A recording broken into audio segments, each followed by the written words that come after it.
प्यारी साध संगतियों, सेवादार भाइयों बहनों, सत्संगियों और भी जितने नए जीव आए हैं,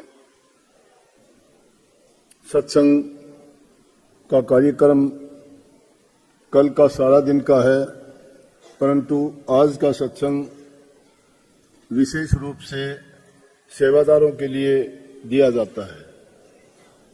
उसका कारण है कि सेवादार पूरी संगत की जो सेवा करते हैं,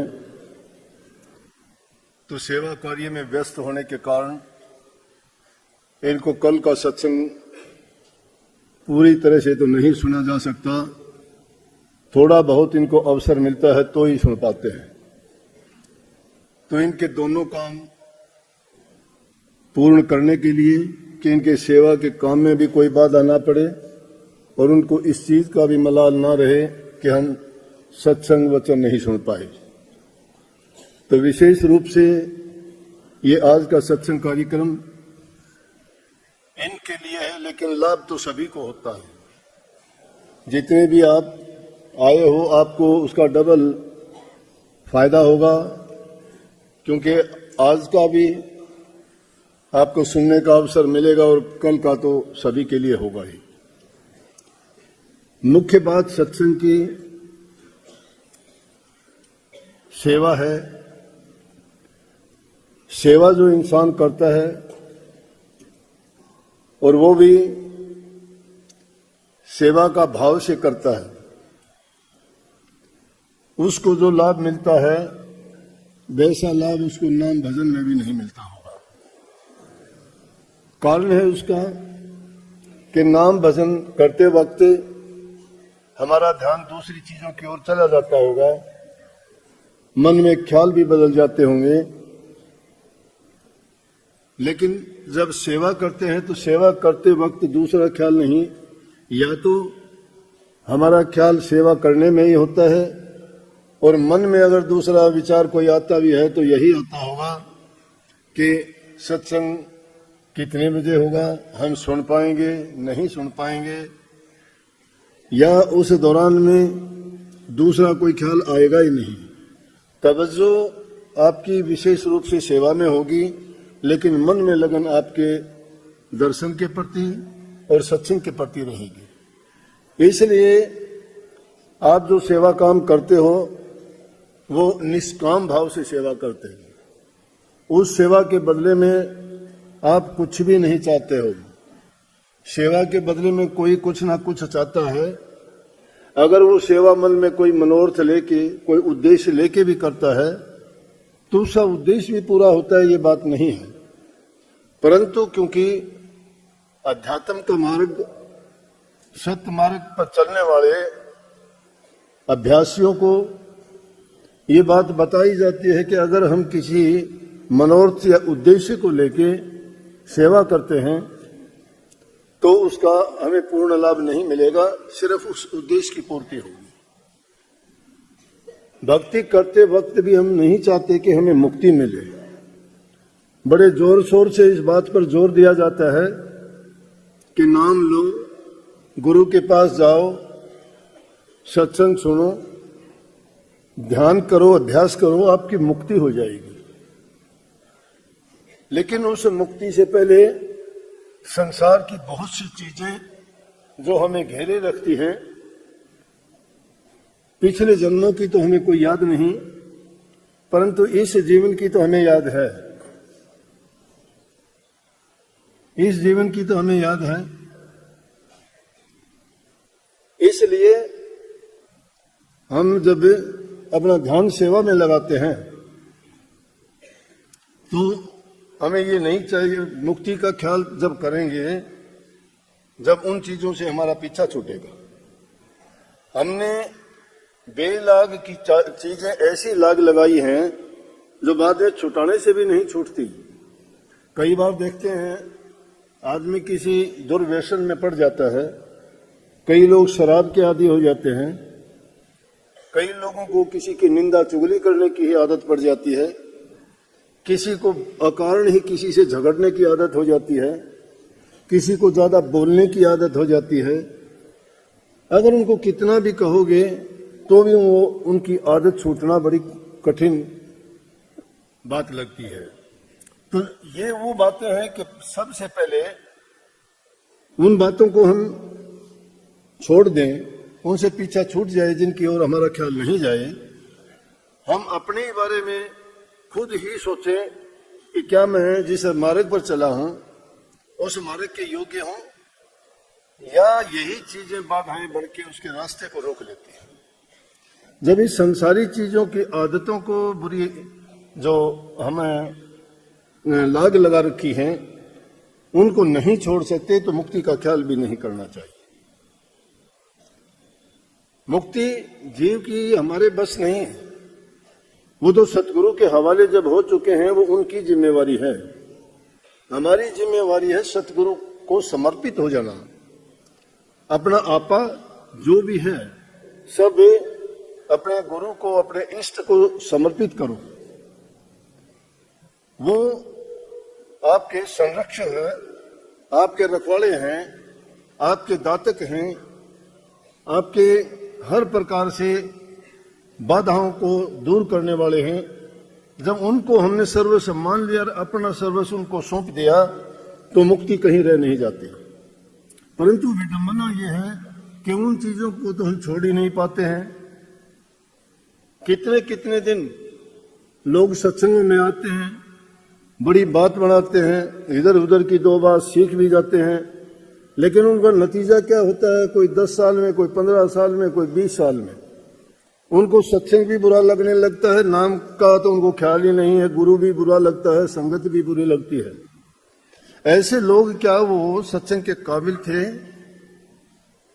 क्या वो मुक्ति के योग्य हैं या भक्ति के योग्य हैं? नाम देखा देखी अगर ले भी लेते हैं तो नाम कोई ढाल नहीं है कि इंसान को बचा देगी। नाम क्या है? हमारी बुरी आदतों को छुटवाना, नेक रास्ते पर हमें चलाना, सत्य को पहचानना और अपने आप को उस बुराइयों की दलदल से निकालना है। जब तक उस दलदल से बाहर नहीं आते हैं तब तक चलने के लायक नहीं होंगे। परंतु उसमें मुख्य अंग सेवा का है। सेवा जो करता है उसके दिल के अंदर प्रेम होगा, उसके मन में विश्वास होगा, उसका संकल्प भी दृढ़ होगा, वो सेवा है। अगर कोई मान बढ़ाई के लिए खड़ा हो जाता है, नाम मात्र का, सेवा कोई करनी नहीं है, सेवा जानते ही नहीं है। सेवक उसको समझिए छोटी बड़ी बुरी भली गंदी मंदी जो भी दरबार की उसको सेवा मिले। अरे ये शिक्षा लेनी हो तो हमें अपने सिख गुरुओं से लेनी चाहिए। देखना हो तो अपने गुरुद्वारों में जाके देखिए। नाम भक्ति तो अलग चीज है, वो होगी जब होगी उसको करने के योग्य बनेंगे तब हम कर पाएंगे। लेकिन बड़े से बड़े ऊंचे पद वाला, धनी से धनी आदमी भी हर प्रकार से हर साधन से संपन्न होगा, वो आदमी भी दरबार में जाके कहेगा मुझे जूते साफ करने की सेवा दीजिए, मुझे पखाना साफ करने की सेवा दीजिए, मुझे लंगर में झूठे बर्तन उठाने की सेवा दीजिए। क्यों मांगते हैं ऐसी सेवा? वो उन्होंने सेवा से क्या प्राप्त कर लिया? क्योंकि सेवा अहंकार को भी तोड़ती है, इंसान को अपने वास्तविक रूप में लाने वाली सेवा है। वो उसकी औकात दिखाती है कि हम इस काबिल हैं। और जो भी छोटी बड़ी ऊंची नीची सेवा है और उस सेवा को वो गुरु की संगत की सेवा ना मान के प्रभु की सेवा माननी चाहिए। वो मालिक की सेवा है, उसमें हम नहीं देखते कि इस बर्तन में किसने खाना खाया है। हमें ये नहीं देखना कि हम जो सफाई का काम करते हैं ये यहाँ आके कौन बैठेगा कि किसके काम आएगी। हमारा सेवा से मतलब है कि जो भी प्रेमी आते हैं प्रेम के साथ उनके साथ अच्छा बर्ताव करना, मीठा बोलना, शिष्टाचार सिखाता है, अनुशासन सिखाता है। सेवा इंसान को मधुर भाषी बनाता है, उसको इस लायक बनाता है कि वो प्रभु के चरणों में जाने की योग्य हो जाए। कितने आपको ऐसे उदाहरण मिल जाएंगे जिन्होंने नाम भक्ति को तो जाना ही नहीं और सिर्फ सेवा करने से उनका कल्याण और उद्धार हो गया, सिर्फ सेवा करने से। लेकिन ये बात बताने के लिए इसलिए है ताकि सेवा का स्वरूप आपकी समझ में आ जाए। और सेवा को जिसने जान लिया, समझ लिया, वो समझो भक्ति का राज उसको मिल गया। इस संदर्भ में चौथे गुरु रामदास जी के समय की बात है। एक भाई आदम था, मालवा प्रदेश है पंजाब में, उस इलाके का रहने वाला, हर चीज से संपन्न था, धन्य धन्य से, घर से कोई कमी नहीं किसी चीज की। लेकिन एक कमी थी जो हमें दुनियादारों को परेशान करती है, कि उसकी संतान नहीं थी। सृष्टि में वैसे तो जितने भी जीव पैदा हुए हैं अपनी जाति को बढ़ाना चाहते हैं। कोई भी देखोगे जीव है, चाहे वो चार खान में किसी भी प्रकार का है, उसका यही एक ख्याल रहता है कि उसके घर में अलग उसकी संतान हो। संतान को देख के वो खुश होता है, उसका पालन पोषण करता है, वो उसका जीवन बन जाता है, उसी में वो मस्त और मगन रहता है। क्यों कि ये भूल जो लगाई गई है, ये काल महाराज की रचना में ऐसी चीज लगा दी गई है जिससे ये जीव उस सत्य पुरुष को भूल जाता है, उस ओर ध्यान ना जा। इसलिए ये ऐसा जाल बुन दिया जिसमें भाई बंधु परिवार के उनमें उलझ के फंस के रह जाए। अगर किसी को नहीं होते हैं तो दुनियादारों की तरफ से उसको ताने मिलने शुरू हो जाते हैं। औरत होती है तो कहते हैं इसको ये बांझ है, इसको पुत्र नहीं होंगे, ये अभागी है, इसके परिवार में ये पापी हैं, ये पिछले जन्मों के कोई दुष्कर्मी हैं, इनको संतान नहीं हुई, ये नहीं, कितने ताने उनको लगते हैं। और वो भी ये सोचते हैं कि हमारे जैसा कोई पापी नहीं है। भाई आदम के साथ भी ऐसा ही हुआ। सब चीज होते हुए घर में संतान नहीं थी। तो इंसान के पास सारी चीजें हो जाए और संतान नहीं हो तो आदमी निराश हो जाता है, हताश हो जाता है, बहुत दुखी रहता है, और उसकी चिंताएं यही बनी रहती है, दूसरी ओर ध्यान नहीं जाता। और उनको लोग जो कहते हैं वही करने के लिए तैयार हो जाता है। किसी ने उनको साधु महात्माओं के पास भेजा, किसी ने और पाखंडियों के पास भेजा, किसी ने कहा तांत्रिकों के पास जाओ, किसी ने कहा ज्योतिषियों के पास जाओ, किसी ने कुछ करवाया, किसी ने कुछ करवाया, दुनिया भर के आडंबर उन्होंने किए। लेकिन करते करते 70 साल की उम्र होगी, कोई बच्चा घर में नहीं हुआ। अब घर में बच्चा नहीं हुआ तो बड़ी निराशा हुई, बड़े निराश रहते। इस तरह से रहते रहते एक दिन कोई सिख भाई आ गया। सिख का मतलब जो सिक्खी को मानता है, जैसे आप अपने राज स्वामी मत को या धर्म को मानते हो, वो धर्म को मानने वाला था, गुरुद्वारे जाने वाला था, गुरुओं को मानता था। उसका वहां से गुजरना हुआ, उनके पास रुका तो उन्होंने उसकी बड़ी सेवा की। भाई आदम ने उसको खाना खिलाया, पानी पिलाया। उस जमाने में बहुत ऊंची बात थी है। इसीलिए सेठ साहूकार अमीर लोग क्या करते थे, धर्मशालाएं बनवाते थे, कुएं बनवाते थे, बावड़ी बनवाते थे, धर्मशालाएं बनवाते थे ताकि आने जाने वाले यात्रियों को सुख हो।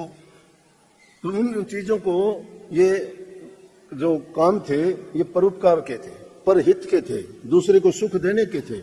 सबको सुख मिलने से भूखे आदमी को रोटी मिल जाती है, प्यासे को पानी मिल जाता है, दर्दबंद का दूर दर्द हो जाता है तो वो आदमी दुआ देता है। और उन दुआओं को सुन के आदमी खुश होता है कि मैंने ये काम किया, उसके बदले में लोग देखो मेरा कितना हित चाहते हैं। इसलिए ऐसा करते थे। तो उसने भी बड़े प्रेम से उसको खाना खिलाया। उसने पूछ लिया उससे कि भाई तूने मेरी बड़ी सेवा की है, आप ये बताओ कि आप इतने उदास क्यों हो। उसने बताया, अपनी व्यथा बताई कि हमारे घर में संतान नहीं है और इसलिए हम दुखी रहते हैं, कुछ है नहीं। सारे हमने जितने भी प्रयास करने थे हमने किए हैं, लेकिन फिर भी हमारे यहाँ संतान नहीं हुई, इस बात से हम दुखी हैं। अब जो गुरु को मानता है वो तो उस इंसान को जैसा आप है वैसी बात देगा। अगर आप निंदक के पास जाओगे आपको निंदा की बात सुनाएगा, नेक इंसान के पास जाओगे आपको अच्छी अच्छी बात बताएगा, व्यापारी के पास जाओगे आपको व्यापार की इस तरह वाली बात बताएगा, किसान के पास खेती बाड़ी की बात होगी, माड़ी के पास पेड़ पौधों की बात होगी, और विद्यार्थी के पास और ज्ञानी जो पढ़े लिखे लोग हैं उनके पास ऐसी बातें होंगी जो शिक्षा से संबंधित हैं। क्योंकि जो जिसके पास जैसी बात होती है। तो वो भी, गुरदास उसका नाम था, भाई गुरदास ने उसको कहा, आदम अरे चौथी पीढ़ी में गुरु रामदास जी विराजते हैं अमृतसर में, नानक साहब की पीढ़ी में है वो, और जो उनके पास चला जाता है वो सबकी इच्छा की पूर्ति करते हैं। आप भी विश्वास लेके जाइए, आपकी भी जो मनोरथ होगा, इच्छा होगा, मालिक पूरा ही करेगा। क्योंकि गुरु घर का था, उसने तो वही बात बताई कि तुम वहां जाएगा तो तेरा काम पूरा होगा। आप लोग भी तो यही देख के सुन के आए हैं ना कि जाओ, शराबी है तो कह देंगे तुम्हारे घर वाले की शराब छूट जाएगी। कोई किसी बात से दुखी हो तो जाके वही कहते हो मेरी या दुख पीड़ा दूर करो। कोई गरीब है तो कहता है मुझे काम धंधा कुछ मिले जिससे मेरा रोजगार चले, घर चले। इसी तरह उसने जो उसके हृदय में बात थी वही बताई कि चौथी पीढ़ी में गुरु रामदास जी विराजते हैं, आप उनके पास जाओ। वो दीन दुखी गरीब जरूरतमंद जो लोग जाते हैं उनका सबकी इच्छा पूरी करते हैं। गए उसी टाइम उसने सोच लिया कि अगर ये बात है उसको विश्वास है। दो प्रकार के विचार है, एक नकारात्मक है एक सकारात्मक है। नकारात्मक सोच जब इंसान की हो जाती है वो अच्छा नहीं सोच सकता, बाद में अवसाद हो जाता है, उसका ठीक होना भी मुश्किल हो जाता है। और जो सकारात्मक जिसकी सोच है वो नकारात्मक में भी अपना काम पूरा कर लेता है, किसी भी प्रकार से वो हार नहीं मानता। उसकी सोच, उसके ख्याल, उसके विचार, उसकी तवज्जो हमेशा पॉजिटिव होती है, सकारात्मक, कि हाँ ये काम ऐसा होगा। वो कभी नहीं कहता ये नहीं होगा। ऐसा विचार लेके उसने, और ऐसा करने से विचारों को ताकत मिलती है। एक कोई आदमी दुखी है, दुख आप उसको दुखी की बात कहोगे और दुखी हो जाएगा, लेकिन आप उसको जाके कहोगे नहीं ये कोई बात नहीं है, ये दिन सब में आते हैं, ये उसके साथ ऐसा हुआ, उसके साथ ऐसा हुआ। जब ऐसी वैसी बातें उसको बता के हम उसका ध्यान दिलाते हैं उन चीजों की ओर, तो उसके भी नेगेटिव विचार सकारात्मक में बदल जाते हैं, पॉजिटिव हो जाते हैं। तो इसी तरह से उसको भी थोड़ी सी मन में ये चेतना आई कि इसने बात ठीक बताई है, और जितने भी उल्टे सीधे कर्म किए हैं जिस इसने बताए, तो क्यों न गुरु घर के में जाएं, और वहां नुकसान तो किसी प्रकार का भी नहीं होगा। अगर संतान नहीं भी होगी तो गुरु घर में जाएंगे, कम से कम भक्ति तो कर लेंगे। कम से कम भक्ति की ओर हम जब चलते हैं, जब दुनिया के रास्ते बंद हो जाते हैं, भक्ति एक विकल्प मानते हैं कि और रास्ते बंद हो गए तो चलो बुढ़ापे में सारी जिंदगी काम करा घर वालों के लिए, बच्चों के लिए, और फिर बच्चे जब दुत्कारा दे देते हैं तो आके कहते हैं आश्रम में कि बस ये अब मैं छोड़ा घर वालों को, अब तो मैं आपके पास ही रहूंगा। भाई अब क्या हो गया, अब कैसे रहेगा? बोला कि ना वो मुझे रखना ही नहीं चाहते, तो अब तुम भक्ति के भी काबिल नहीं है, यहाँ रह के भी क्या करेगा? जब आदमी हर तरफ से परेशान हो जाता है, जब सोचता है कि फिर तो आखिर में प्रभु को क्यों याद करता है, फिर तो आखिर में कहता है मालिक तेरा ही सहारा है, तेरा ही आसरा है, तू मुझे उठा ले या तो और मेरा ये कर दे। हमारे पास भी आके कई बार कहते हैं, परेशान है जब तंग होते हैं, बोले जी दो काम कर दो, कहे तो इस और कहे उस और। वो तो अपने आप ही होने लग रहा है, जो होगा वो होगा, क्योंकि जो कर रखा है वो पूरा करना पड़ेगा। चाहे ईश्वर होगा तो भोग रहे, और ईश्वर होगा तो कोई तुम्हारे पास संदेशवाहक नहीं आएगा, ले जाएंगे उठा के। क्या था भाई, आदम गुरु दरबार में चला गया, सेवा मिली वहां लकड़ी की, अपनी मर्जी से करने लग गया कि क्या सेवा करूं। सेवा के रास्ते पहले रुके हुए हैं, लेकिन आदमी जब कोशिश करता है तो कहीं ना कहीं अपनी जगह बनाने के लिए इंसान को विश्वास दिलाना पड़ता है, त्याग करना पड़ता है, अपनी लगन दिखानी पड़ती है, विश्वास जीतना पड़ता है। उसने क्या किया, दरबार में जाता है, बाहर रहता है, लकड़ियां लाता है जंगल से। उस जमाने में गैस के सिलेंडर नहीं थे, लकड़ियां सूखी लाते थे, उनसे सारा काम करते थे। तो लंगर के लिए लकड़ियां लाता, दो गठड़ी, एक गठड़ी अपने अलग से घर में रख लेता, एक दरबार में देता। जो दरबार में देता, दरबार में काम आती, उसकी इकट्ठी हो जाती। काफी दिन ऐसे करते हो गए, तो एक बार ऐसा समय आया, गुरु से कुछ नहीं कहा उन्होंने, क्यों उम्र ज्यादा होगी, उनको थोड़ा ये भी लज्जा भी आती थी कि जब संगत बैठी होती है तब क्या कहें, क्या बोले, गुरु से क्या मांगे, लोग हंसेंगे। बस सेवा कर देते और अपने सत्संग के लाभ लेके और अपने चले जाते, आराम करते। एक बार ऐसा हुआ कि बारिश बड़ी तेज आई, संगत काफी सारी भीग गई, तो गुरु साहब ने ऐलान किया कि कोई भी ऐसा सिख है, ऐसा कोई सिख भाई है जो संगत के लिए इंतजाम कर दे लकड़ियों का। सब भीग गई कि सूखी लकड़ी नहीं है, सर्दी में ठिठुरने लगे, कपड़े सबके भीग गए, कि कोई संगत की अगर सेवा करेगा तो नानक साहब के दरबार से उसकी मन मांगी मुराद पूरी होगी। ये बात फैलते फैलते आदम को मिली बात सुनी, उसके कान में पड़ी। बात को सुनते ही उसने सारी की सारी लकड़ियां उठा के लेके दरबार में गए और वहां जाके अंगीठियां जला दी, लकड़ियां जला दी। सब जितने भी सेवक संगत के लोग थे सब ने अपने कपड़े सुखाए, खाना पकाया। तो गुरु साहब ने खड़े होकर देखा कि वाह, कौन ऐसा सिख है जिसने इतनी बड़ी सेवा का काम किया है। बड़े परेशान थे, ठंड थी, तेज हवा चल रही थी, सबके कपड़े भीगे हुए थे। इस सिख ने बड़ा नेक काम किया है, बड़ी सेवा की है, इसको तो इनाम देना चाहिए। सुबह उन्होंने ऐलान किया कि उस सिख को बुलाओ जिसने सेवा की थी। जब वो आया भाई आदम तो कहने लगा कि भाई मैंने भी ये कहा था कि जो सिख सेवा करेगा उसका मनोरथ पूरा होगा, नानक साहब के दरबार से उसको दात मिलेगी, जो चाहेगा मांगेगा मिलेगा। आदम बोल तुझे क्या चाहिए? तो संगत की तरफ देख के वो शर्मा गया। 70 साल की उम्र है, इस बुढ़ापे की उम्र में मैं ये कहूं कि मेरे घर लड़का होना चाहिए तो गलत है। कहने लगा जी बस मुझे तो आपके चरणों की दरबार की सेवा चाहिए। बोले अरे मन में बात है वो बोल दे, गुरु जानते हैं लेकिन फिर भी पर्दा रख के बात करते हैं। कहने लगे बोल, तेरे जो मन में है वो बात बोल दे। बोला नहीं जी बस सेवा ही चाहिए। बोला कि चल कल आ जाना, कल बता देना। क्योंकि वो समझ गए कि संकोच है, ये नहीं बोल पाता। उदासी चेहरे पर उसकी थी, देखते ही थे। अगले दिन फिर गया, फिर कहने लगे हाँ बोल आदम भाई तुझे क्या, तेरी क्या उद्देश्य है? नानक साहब के दरबार में तुझे सब कुछ मिलेगा, उदासी नहीं मिलेगी। और मैंने भी वचन किया था कि हाँ तेरा मनोरथ पूरा करेंगे। बोल। बोला बस गुरु दरबार की सेवा, आपके दर्शन चाहिए। बोले अरे तू अब भी भूल किए हुए है, जो मन की बात है वो बोल दे। बोला चल कल बता देना। उसकी घरवाली को पता लगा, तीसरे दिन वो गई साथ। और साथ जाके जब उन्होंने कहा हाँ कि बोल, बोले जी ये क्या बोलेगा, ये संकोच करता है, शर्माता है, लेकिन मैं बताऊं कि साहब आपकी कृपा से सब कुछ है। हमारी इच्छा तो ये थी कि हमारे घर भी एक लड़का हो जाए। अब देखो इसीलिए कहते हैं कि पलटू लिखी नसीब की संत देते हैं फिर, जो मन साचो अपने तो पलक न लागे दे। संत कर्म की लिखी पर मेख मार देते हैं। परमात्मा भी अपनी बात को खुद नहीं बदलता, लेकिन भक्तों के लिए वो कितने टाइम पर अपनी सब मर्यादाएं तोड़ के भक्तों के लिए काम किए। लेकिन भक्त कहा है मैंने, आडंबर और पाखंडी नहीं, दिखावटी नहीं, नकली नहीं, जो हृदय से सच्चे होते हैं उनके लिए कही है ये। जबान के भगत नहीं होते, भक्ति करनी में होनी चाहिए इंसान की, हृदय से साफ पाक पवित्र होने चाहिए। उनके सारे काम करते हैं, परमात्मा तो दूर होते ही नहीं, अंग संग्रह के साथ खड़े होते हैं।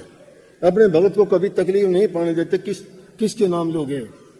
नरसिंह जी की हुंडी नहीं करी क्या? नामदेव की छान नहीं छपाई क्या?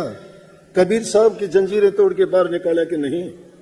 द्रौपदी का चीर बढ़ाया कि नहीं? प्रहलाद को ताते खंभ से लिपटाया तो बाल विवाह का हुआ क्या उसका? अरे कितने कितने उन भक्तों के जिनके दिल में सच्चाई थी, जो सच्चे मन से उसके थे, उनके तो अंग संग्रह के, उनका बाल विवाह का नहीं होने देते। जब उसने कही कि जी ये नहीं कह सकता, ये संकोच करता है, जब गुरु साहब ने ये बात सुनी और ये सुनते ही आंखें बंद करके वहीं बैठ गए। 1.5 घंटे तक मौन बैठे रहे। सेवक सब बैठे बड़े सोचने लगे कुछ कुछ मन में, क्या तो बड़ी लंबी समाधि में चले गए गुरु महाराज। 1.5 घंटे के बाद जब आंखें खोली और आंखें खोल के कहने लगे भाई आदम, हमारे घर में 4 पुत्र प्रकट होने थे, 4 में से 3 पुत्र तो प्रकट हो गए, तेरे नसीब में तो नहीं है संतान कोई, लेकिन 3 पुत्र मेरे नाम से प्रकट हो चुके हैं। 4था पुत्र मैं तेरे को देता हूं, जो होगा वो तेरे घर होगा। ये होता है सेवा का फल, ये होता है विश्वास का परिणाम। दृढ़ विश्वास जिसका होता है वो क्यों नहीं पूरा होगा, लेकिन सच्चे हृदय से। विचारों में शक्ति होनी चाहिए, आत्मविश्वास होना चाहिए। जो आत्म विचार करता है, आत्मसात करता है, उसका आत्मविश्वास हमेशा दृढ़ रहता है। चाहे गंगा जमुना भी उल्टी बहनी शुरू कर दे, सूर्य भी पूर्व की बजाय पश्चिम में उगना शुरू कर दे, अगर हृदय तुम्हारा शुद्ध है तो तुम्हारी बात को मोड़ नहीं सकता, पूरी होगी। 2 मिनट 4 मिनट आध घंटा बैठने से नहीं कि सोचते हो कि उससे तुम्हारी सिद्धियां होगी। वो छोटी मोटी बातें कोई नहीं है, कोई भी कर ले, वो तो बाजीगर के खेल है। बाजीगर भी काफी ट्रिकबाजी सीख के कुछ का कुछ करते हैं। भक्ति सच्चे मन की होती है, और सच्चे मन से जो भक्ति करता है वो बेपरवाह होता है, उसको परवाह नहीं होती किसी प्रकार की भी, मस्त व्यस्त। जब दूसरे के लिए अपना आपा सौंप जाता है, वो पीड़ा दर्द को महसूस नहीं करता। पीड़ा और दर्द तुम्हें जब होता है जब आपा सोचते हो। जो आपा त्याग देता है उसको पीड़ा दर्द नहीं होती, करके देख लेना। और खुद को जब कष्ट नहीं देते हो तो दूसरे की सहायता नहीं कर सकते। दूसरे की सहायता वो करेगा जो अपनी गांठ ढीली करेगा। अब कोई सोचता है कि हल्दी लगे ना फिटकड़ी रंग भी आए चोखा, वो नहीं हो सकता। चोखा रंग अगर लेना है तो अपने आप को इसे योग्य बनाओ, सेवा करो, प्रेम करो, भक्ति करो। जो संकल्प लेके उतरे हो, जिस काम के लिए उतरे हो, ये रोजी रोटी पेट भरना तो जीव जंतु पशु पक्षी सब करते हैं, हम भी करते हैं, क्या बड़ी बात है। जिसके पास कुछ ज्यादा है वो और तरह का बना के खा लेगा, अच्छा पहन लेगा, लेकिन किया क्या, वो क्या काम आएगा। अपने हृदय में मन के लिए, शरीर के लिए शुद्ध खाना और पवित्र विचार इंसान को आगे बढ़ाते हैं। कहने लगे 3 पुत्र तो मेरे हो चुके हैं। एक का नाम पृथ्वी सिंह, दूसरे का माधव सिंह और तीसरा अर्जुन देव, लेकिन चौथा जो होगा उसका नाम भक्तू रख लेना। और वो भक्तू मालवा देश में सिक्खी का इतना प्रचार करेगा कि उसका नाम कई पीढ़ियों तक चलेगा। बड़ा खुश हो गया आदम, खुश, उसकी पत्नी भी खुश कि दात मिल गई। मन में बैठा ली कि गुरु महाराज ने बख्शीश दे दी, हमें बच्चा होगा। और हुआ, साल भर के बाद में बच्चा हुआ, भक्त उसका नाम रखे। बाद में पटियाला का जो राजघराना था वो भक्तों की संतान थी। 6ठी पीढ़ी तक उन्होंने सेवा की भक्तों ने, और बड़ा प्रचार किया सिक्खी का। ये सेवा का परिणाम था। जो आदमी इस प्रकार से अपने आप को सेवा में लगा देता है तो उसके विचार भी शुद्ध हो जाते हैं, उसका कर्म भी अच्छा बन जाता है, उसके पाप भी सारे धुल जाते हैं, उसकी बुरी आदतें भी सभी छूट जाती हैं, और उसके मन में सिर्फ प्रभु के प्रति भक्ति, उसका हमेशा ख्याल उसी ओर लगा रहता है। और जो इस प्रकार से अपने ख्याल को प्रभु से जोड़ देता है, वही सच्चा ध्यान है, वही भक्ति है। कभी 2-4 मिनट तुम आंखें बंद करके बैठ जाओ, तुम्हारा मन भागता फिरे किधर किधर, हिसाब लगाते रहो अपने व्यापार के, अपने काम धंधे के, अपने लेन देन के, अपने सुख दुख के, अपने रोने धोने करने के लिए थोड़े ध्यान लगाते हैं। ध्यान लगाओ तो एकदम निश्चल, निष्कपट, बेपरवाह होके। बेपरवाही जब तक नहीं आती, निष्कपट जब तक नहीं होते, मन की वासनाओं में जो चीज बसी हुई है वो नहीं निकलती।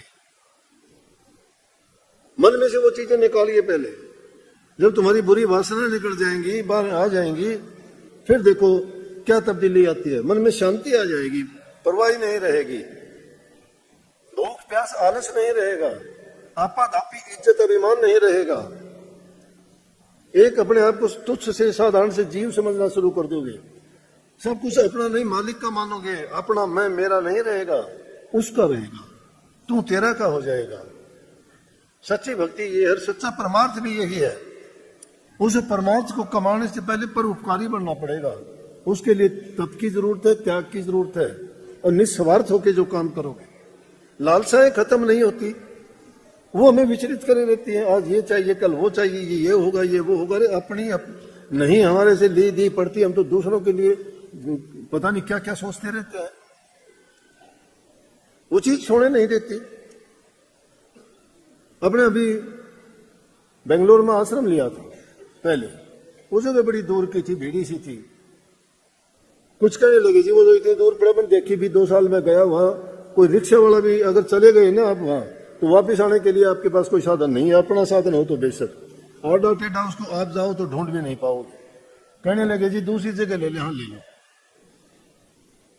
सब तरह के लोग होते हैं। सत्संगी तो कोई परवाह करता नहीं।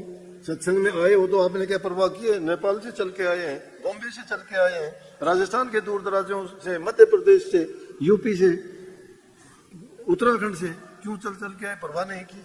दूर थोड़ा है। जब लालसा सत्संग की है, जरूरत हमें है। मन को जरूरत दूसरी चीजों की है, लेकिन रूह को जरूरत सत्संग की है। नाम की है, काम की नहीं, नाम की। उस चीज के लिए आए हैं। एक आदमी आके वहां गया तो भी उसने एक दो बार कही, मैं उसको टालता रहा। बोला जी यहाँ तो सत्संग का गड़बड़ हो गया, यहाँ तो सत्संग का गड़बड़ हो गया। मैं क्या हो गया? बोला गड़बड़ हो गया। बोले वो जगह तो ऐसी थी, ये छोटी जगह ले ली, जो आदमी उसमें आगे हो रहा वो कभी आया ही नहीं। मैं बोला तेरे को क्या परेशानी है? जय भगवान कहने लगा। बोला भाई उसमें कितने आदमी बैठ सकते हैं? बोला जी इतने आदमी। बोला कि तुम कितने आते हो? बोले हम तो 15-20। फिर पहले उसमें आदमी तो लाके दिखा दे अगर होंगे तो यहाँ कितने आश्रम बढ़ा दिए, कितने बड़े बड़े 15-15, 16-16 एकड़ में आश्रम बने हुए हैं, तो वहां क्या दिक्कत होगी? लेकिन एक आदमी का विचार जो बन जाता है वो उसी में रहता है, उसके बारे में सोचते रहे तुम। मैं कहता हूं इतनी चिंता दूसरे की करते हो, अपनी किया करो ना। ये चीज जब खोजते रहते हो तुम्हें कुरेद दूसरी चीजों की, तुम्हें क्या देगी वो, जिसमें ना तुम्हारा कोई फायदा है, ना तुम्हारा कोई मनोरथ सिद्ध होता है उससे, ना तुम्हें कोई शिक्षा मिलती है। बेकार की चीज के लिए अपना समय भी बर्बाद करते हो और मन में भी कचरा भर के, विचारों को दूषित करके तुम ना इधर के रहते हो ना उधर के रहते हो। सत्संगी कहाँ के हो? सत्संगी जो होगा उसको इन बातों की ओर ध्यान क्या करना चाहिए? अगर सोचते हो सुविधा है, घर वाले चाहे तुम्हें कितना ही दुख दो, कितना ही तुम्हारे बारे में बुरा भला कहो, रोजाना तुम वहां से झटके जाते हो, लेकिन फिर भी नीची गर्दन करके घुसे रहते हो। जहां तुम्हें इज्जत सम्मान मान मिलता है वहां रह नहीं सकते। और वहां रहने के लिए तो आदमी की परीक्षाएं ऐसी ली जाती हैं कि उन परीक्षाओं में सफल होना बड़ा मुश्किल है। लेकिन ये तो हमारे आज के युग के हमारे हजूर महाराज जी जैसे जो महान संत हुए, उन्होंने प्रथा चलाई कि जहां मान इज्जत मिलता है, सम्मान मिलता है, किसी चीज की कमी नहीं, किसी की कोई परीक्षा नहीं ली जाती, चाहे कितने से कितना बड़ा अपराधी भी क्यों ना आए। संत सोचते हैं अपना, उनका ख्याल उस धोबी की भांति होता है। धोबी उनको कोई कपड़े देता है, उठा के रख लेता है, वो नहीं देखता कौन सा कपड़ा कितना मैला है या कितना चिकना है या उसका मैल धुलेगा या नहीं धुलेगा, कहता है रख दे, उसकी जिम्मेवारी है धोके देगा। संतों की नीयत भी इसी प्रकार से है। जीव चाहे कैसा भी आए, लेकिन बहुत ही कम जीव ऐसे होते हैं नाम के सत्संग में आते दिखाई देते हैं, सत्संग में उनका कोई रुचि नहीं होती, ना वो सत्संग को जानते हैं, और पूरी जिंदगी अगर वो रह भी ले तो भी सत्संग को नहीं समझेंगे। सत्संग में आदमी को जब लाभ मिलता है जब वो दूसरे को इज्जत और सम्मान देता है, अपने आप को छोटा मानता है। उसी लिए संतों ने उनके लिए सेवा का प्रावधान किया कि सेवा करने से उनका मान मरेगा, अभिमान मरेगा। इज्जत नहीं चाहते, मान बढ़ाई नहीं चाहते, वो नहीं चाहते कि मेरी सेवा का बखान करो, ये सेवा करता है, नहीं। वो तो कहते हैं जरूरत ही नहीं है, किसी को पता ही नहीं चले कि सेवा किसने की। अरे बेलनी माता का आज जिक्र करते हो, साधुओं की रास्ते बुहार आया करते, उनको सुबह उठते तो देखते कौन क्या कर गया, ये रास्ते किसने बुहार दिए, सेवा थी उसकी। और उसी सेवा का ये फल हुआ। श्री रामचंद्र जी जब गए जंगल में, सबसे पहले माता बेलनी के घर गए, सब इधर उधर देखते रहे, जिसके पास ना रूप था, ना कोई उसमें भक्ति तो आला दर्जे की थी, ना कोई धन था, ना कोई उसके पास बड़ा महल मकान था, ना उसके शिष्य चले थे, अकेली बेचारी बूढ़ी उम्र हो चुकी थी, लेकिन सेवा करती महापुरुषों की बिना कहे करती, उनको पता ही नहीं था। पानी रख के आती, दातुन रख के आती उनके लिए। और इतने जब वो सुबह उठते तो ये चीजें देख के हैरान होते थे कौन कर गया। तो सेवा कभी दिखाने के लिए नहीं होती, मान बढ़ाई के लिए नहीं होती। जो सेवा करता है उसको सेवा का फल इसी प्रकार से गुप्त मिलता है। वो जो गुप्त रखते हैं उसको गुप्त मिलता है। जो काम तो इतना नहीं किया, सेखी मारता है, मैंने ये कर दिया, मैंने वो कर दिया, हम करने लायक हैं ही नहीं। कबीर साहब जैसे संतों ने किया, कहा ना कुछ करा न कर सको न करने योग शरीर, जो कुछ किया सो सतगुरु किया वही कबीर कबीर। जब ऐसे ऐसे महापुरुषों ने ये कहा कि हम करने लायक हैं कहाँ, और हम तो तुच्छ से जीव है ना, अगर छोटी सी कोई बात होगी तो बस आसमान सिर पे उठा लेते हैं कि मैं ही हूं सब कुछ है, मैंने ही किया है, ये मेरे बिना नहीं हो सकता था, मैं कुछ नहीं होता, तू ही तू है, करने वाला सतगुरु है, उसकी इच्छा के बिना पत्ता तक नहीं हिलता, उसके ऊपर यकीन विश्वास रखा करो, घबराया ना करो किसी चीज को देख के। वक्त बुरा भला आता है चला जाता है, लेकिन अपने उद्देश्य से डामाडोल ना हो। जिस उद्देश्य के काम के लिए लगे हो, सच्चे मन से सच्चे होके लगे रहोगे तो तुम्हें किसी प्रकार का नीचा नहीं देखना पड़ेगा, वो मालिक खुद संभालेगा। सबको बहुत बहुत आशीर्वाद। राधा। हाँ भाई, एक बात कल भी कहूंगा, आज भी एक मेरी बात सुनो। ये आप लोग वो रील बनाने वाले सोशल मीडिया पर कुछ भी डालते हो ना, ये मैं देखता हूँ कई बार इतनी उसमें बात लिखते हो जिनका तुम्हें ना मतलब का पता ना अर्थ का पता। मेहरबानी किया करो, मेरा फोटो लगा के उसके ऊपर कुछ ना लिखा करो। अगर लिखना हो तो जो मेरे द्वारा लिखी गई किताब है उसका कोई अंश लिख दिया करो। कोई मेरे से पूछेगा, मैं जवाब दे दूंगा। तुम्हें पता तो है नहीं, उठपटांग बैठा के कोई भी एरा खैरा नथु खैरा कुछ भी लिख के डाल देता है। कल को अगर कोई बात होगी तो तुम्हें कोई नहीं पूछेगा और ना तुम जवाब दे पाओगे। तो ये मेहरबानी किया करो, मेरा फोटो डाल के उस पर कुछ मत लिखा करो। तुम्हारी मर्जी है, तुम्हारा कुछ लिखा करो, या मेरा फोटो ना डाला करो। मतलब ऐसे फोटो डालने की जरूरत भी नहीं है। तो ये तुम्हारे साथ में या देखने वाले कोई भी हो, कुछ का कुछ लिख देते हैं जिनका पता नहीं। आज समाज की शोर ज्यादा है, छोटी छोटी बात को लेके बात के बतंगड़ बन जाते हैं। इसलिए हम किसी कंट्रोवर्सी में नहीं पड़ना चाहते। हमारा काम सिर्फ है सही रास्ते पे चलना, सबका हित करना। किसी से कोई हमारी ना दुश्मनी है और हम सबसे प्यार करते हैं। कोई भी किसी प्रकार का ना धर्म के प्रति, ना आदमी के प्रति, ना प्रदेश के प्रति, ना किसी संप्रदाय के प्रति हमारा दूसरा ख्याल नहीं। एक ही ख्याल हम मानते, सभी हमारे और सबसे हम प्यार करते हैं। राधा स्वामी सच्चे पातशाह की जय, कंवर साहब महाराज की जय।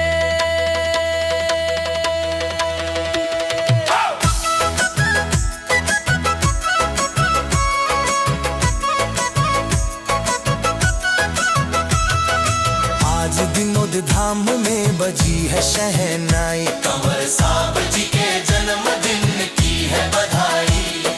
गूंज रहा है आज हर एक कोना कोना, संगत सारी खुशियों में आज समाई। आज विनोद धाम में बजी है शहनाई, कंवर साहब जी के जन्मदिन की है बधाई।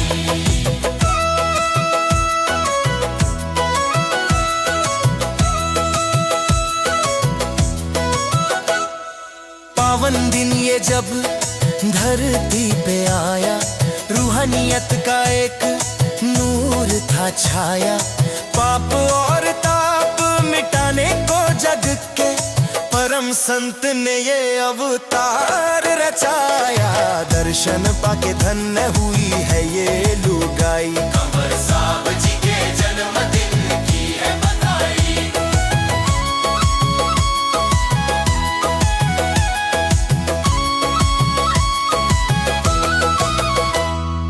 दूर दूर से चलकर संगत है आई, दर्शन पाने को सबने है आस लगाई।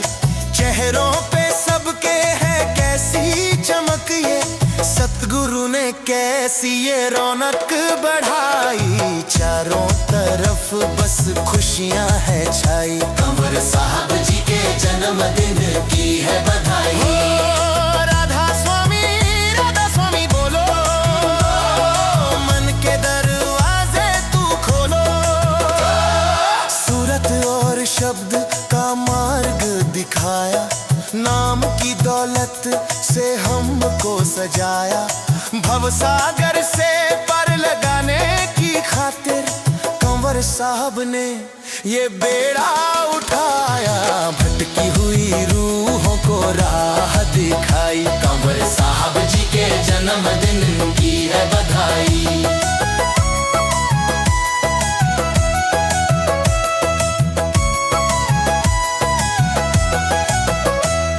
मोहर माया का तोड़ा है जाला, अमृत का प्याला हमें है पिलाया। जन्मों के भटके हुए मुसाफिर को सच्चे ठिकाने पे तूने पहुंचाया। तूने ही आकर ये बिगड़ी बना जन्मदिन की है बधाई। फूलों से सजा है आज दिनोद का द्वारा, स्वर्ग से सुंदर लगे ये नजारा। लंगर भी बनते और गूंजे जयकारे, ऐसा है सतगुरु का सच्चा दरबारा। मीठी लगे तेरे नाम की मलाई, कंवर साहब जी के जन्मदिन की है बधाई।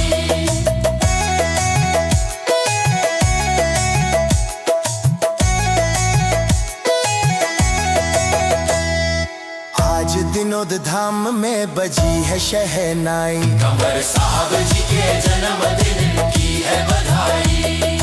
आज दिनोद धाम में बजी है शहनाई, कंवर साहब जी के जन्मदिन की है बधाई। दीन दयाल हो तुम सबके सहारे, डूबती कश्ती को तूने किनारे। हम तो हैं मूर्ख नादान बालक, आए हैं गिरते पड़ते दर पे तुम्हारे। सबकी पुकार तूने पल में है पाई, कंवर साहब जी के जन्मदिन की है बधाई। आज के दिन जो भी मांगेगा, जो भी भर जाएगी खुशियों से उसकी वो झोली।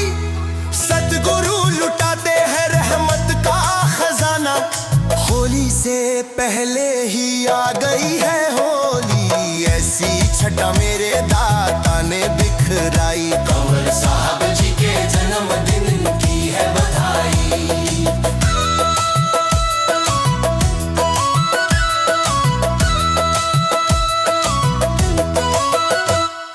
ज्ञान का सूरज जब से है चमका, अंधकार मन का सदा के लिए सरका। सत्संग की गंगा में जो भी नहाया, पार हुआ है वो जीवन का भटका। तेरी दया की ना कोई भर पाई, कंवर साहब जी के जन्मदिन की है बधाई। हजूर महाराज की है ये निशानी, कंवर साहब की है अमृत सी वाणी। हर एक लफ्ज में छुपा है जो जादू, सुन के मगन हुई ये दुनिया दीवानी। रोम रोम में तेरी मूरत समाई, कंवर साहब जी के जन्मदिन की है बधाई। राहुल वर्मा ये गीत गा रहा है, चरणों में तेरे शीश झुका रहा है। जन्मदिन की इस पावन बेला पे दिल से ये जय जयकार लगा रहा है। राहुल ने शब्दों की माला बनाई, साहब जी के जन्मदिन की है बधाई। आज दिनोद धाम में बजी है शहनाई, साहब जी के जन्मदिन की है बधाई। राधा स्वामी जी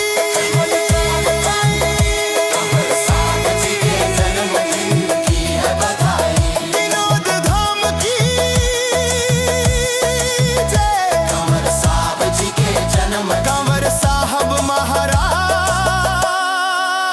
की जय। कंवर साहब जी, कंवर साहब जी, कंवर साहब जी के जन्मदिन की है बधाई।